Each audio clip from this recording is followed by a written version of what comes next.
Hi Bike Buddies! Atin ring again for another Cycle Art unboxing. Update? Unboxing? Bahala na kung ano yun. Oh, basta yun. So, eto, binuksan natin yung bago nalagay natin na integrated handlebar na drop bar. Ayun.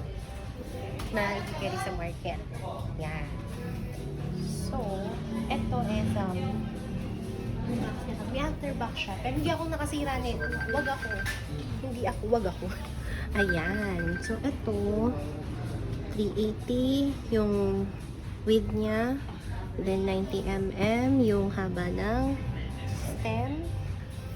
Tapos, 70 reach. Then, 120 drop. Negative 7 degrees. Yun. Tapos, so, ganun-ganun siya. Kanya. Ay, by the way, it is powered by Book. Yeah. Ito naman, kung si Wilset is the V1, ito naman si The Walk. Yung V1 kasi, hindi ko na siya na-open ko siya, pero hindi ko siya na-videohan yung Wilset. So, na-solve agad siya. Nung i-video ko pa lang, hindi ko na nagawa ng content. So, yun. Nabenta agad.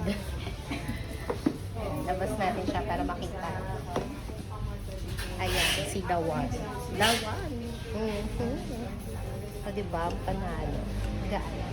Hindi ko lang alam kung ilang grams ko. Andito rin ko yung spec niya. Oo. Tapos, malaki yung ano niya.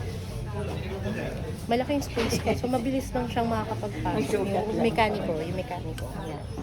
Tapos, may mounting na kasi siya. Kasi baka nagtataka kayo dito. So, kung ayaw mo naman lagyan ng mounting, pwede siyang ganito lang. Yan, o diba? Pwede naman cover lang. Kaya, magpatanggal ka, uy, may video tayo. Okay lang. Eto, yan, pagka mag-ano ka, mag-mount ka ng side ko. Tapos, ito, may mounting din ng Diyan ka muna itong video ha, baka mawala ko. May mounting din siya na ilang. O diba? So this one pala yung mounting niya ng cyclocomputer. Yung nakakabit na dito is Garmin. Tapos, kung sa Garmin, may mga extra din siya. Pang rifle. Tsaka, wahoo! Ayun, siya mas dito sa ato. Saglit lang. Wait lang. Gaya ng kamay. Balik ka nga muna. Baka mabagsak pa kita, mapabayad pa. Mahal. Sabay ko muna. So, ayun yung ano niya ha. Ayun yung ano. Tapos, ito. Ayun yung organizer niya doon sa may loob ng headset na ginagawa ng mekaniko. Pero dito ako natuwa kasi ayan o, pwede mo nang itagos dito yung cable lang. Yan. Kasi, diba, ang ano lang naman ng cable is 5 or 4? 5 mga hydraulic. 5 na. Tapos, expected pala. Sorry.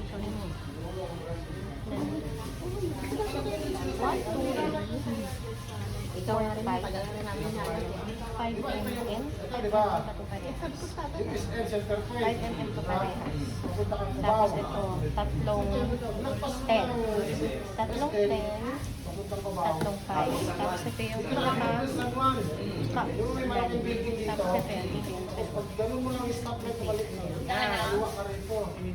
yung nagpapasil na naman sa kabaho. Ano yata? Parang may ano-ano yun siya.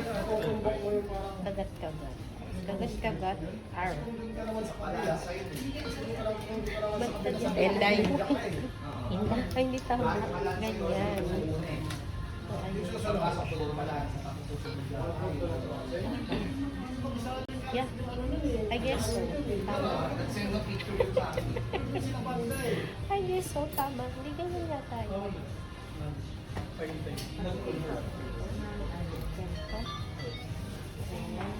O, sige, tama yun.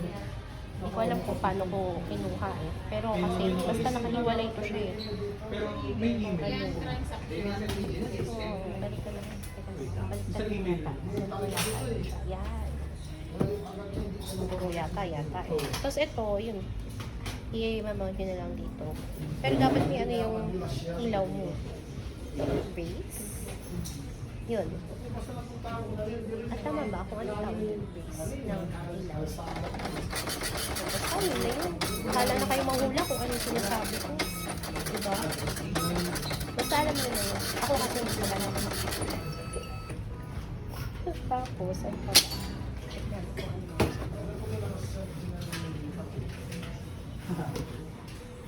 Ay, wala na ba? Anak ng box.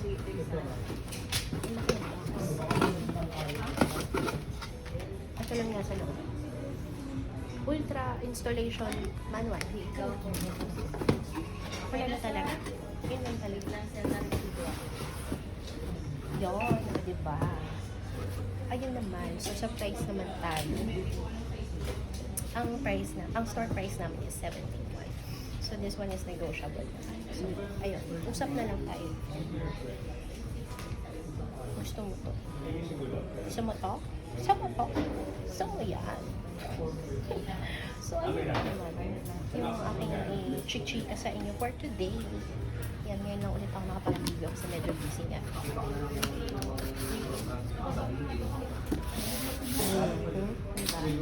Tapos yun nga, may outer box pa siya. Pero, syempre. Sabi ko, dumating na to na napunit talaga. Hindi ako nakapunit neto. Defensive. Kaya nga, check mo ako. Ayun, wala talaga laman. Wala talaga ibang laman niya. Yun lang. So, ayun lang. Siyempre, huwag mong kakalimutan. Bili na sa Cycle Art. Ako yata yung nakakalimit. Char.